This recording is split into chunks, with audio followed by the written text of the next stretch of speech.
DJ Shrivastava.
DJ Shrivastava.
Janardhan గారికి, అట్లాగే వేదిక మీద ఉన్నటువంటి వెంకటేశ్వరరావు గారికి, పద్మక్కకు, ఇందిరక్కకు, ఇక్కడికి హాజరైనటువంటి అతిరథ మహారాజులందరికీ శుభాకాంక్షలు చెప్పినటువంటి అన్ని కుల సంఘాల నాయకులకు అందరికీ పేరు పేరున చేతులు జోడించి నమస్కారాలు తెలియజేస్తూ హోలీ శుభాకాంక్షలు తెలియజేస్తా ఉన్నా. నరసింహ గారు మీరు ఇట్రండి.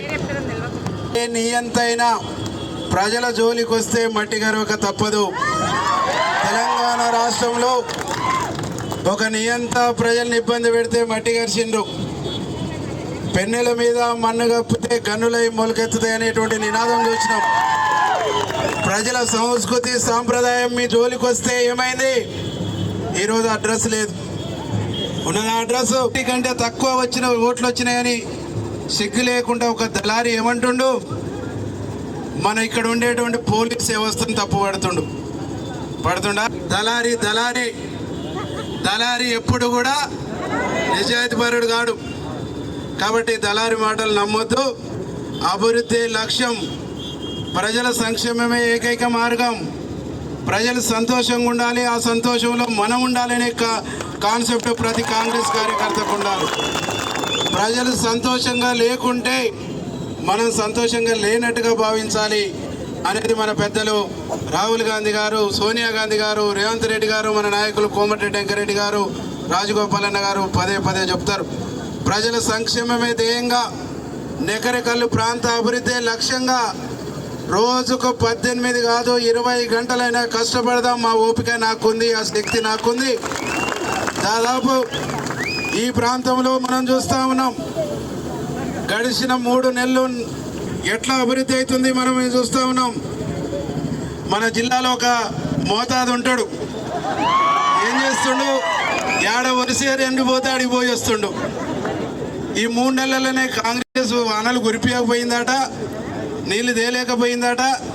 మరి 9 సంవత్సరాలు గాడిద పనులు తోమినరా, ప్రాజెక్టులు మేమే కట్టినాం, భారతదేశంలోనే ఆదర్శం, భారతదేశంలోనే నష్టం పండించలేదని చెప్పేసి పదే పదే చెప్తుండు. మరి భారతదేశంలోనే తెలంగాణ రాష్ట్రం అత్యధిక పంటలు పండిస్తే ఎక్కువ ప్రాజెక్టులు రాష్ట్రంలో ఉన్నటువంటి కాంగ్రెస్ నాయకులందరికంటే ఎక్కువ మెజార్టీతో గెలిపించిన మీ అందరికీ కూడా నా హృదయపూర్వక నమస్కారాలు. అలాగే ఈ హోలీ పండుగ నాడు ఇక్కడికి వచ్చినటువంటి కాంగ్రెస్ నాయకులు పేరు పేరున, అలాగే సంఘంలో ఉన్నటువంటి నాయకులు, అన్ని సంఘాల నాయకులకు మరియు ప్రజలకు నా హృదయపూర్వక కృతజ్ఞతలు తెలియజేస్తూ మీకు హోలీ శుభాకాంక్షలు కూడా మరొకసారి తెలియజేస్తున్నాను. నేను కూడా ఈరోజు పొద్దున మోత్కూరులో ఒక ఆలయంలో పూజలు నిర్వహించుకొని శాలిగౌరారం పోతున్న సమయంలో వీరేష్ అన్నకు ఫోన్ చేస్తే మా దగ్గర మంచి హోలీ కార్యక్రమం జరుగుతుంది, ఒక 5 నిమిషాలు వచ్చిపో అని చెప్పిండు. ఇట్లా దారిలో పోతుంటే, కానీ ఇంత మంచి కార్యక్రమం చూస్తాను కూడా నేను అనుకోలే. ఇంత మంచిగా ఇంతమంది ప్రజలు ఈ యొక్క కార్యక్రమాన్ని స్వచ్ఛందంగా వచ్చి ఈ కార్యక్రమంలో పాల్గొనడం చాలా సంతోషంగా ఉంది. కాంగ్రెస్ పార్టీ మన నాయకులు రేవంత్ రెడ్డి గారు, కోమటిరెడ్డి వెంకటరెడ్డి గారు, ఉత్తమ్ కుమార్ రెడ్డి గారు, ఇక్కడ గెలిచినటువంటి రాజగోపాల్ రెడ్డి గారు అందరూ కూడా ఎన్ని అవినీతులు జరిగినాయో ఈ హోలీతోటి, ఈ రంగుల పండుగతోటి మన కష్టాలన్నీ దూరమై మనమందరం సుఖ సంతోషాలతో రానున్న రోజులలో ఈ ప్రభుత్వంలో ఉండాలని కోరుకుంటూ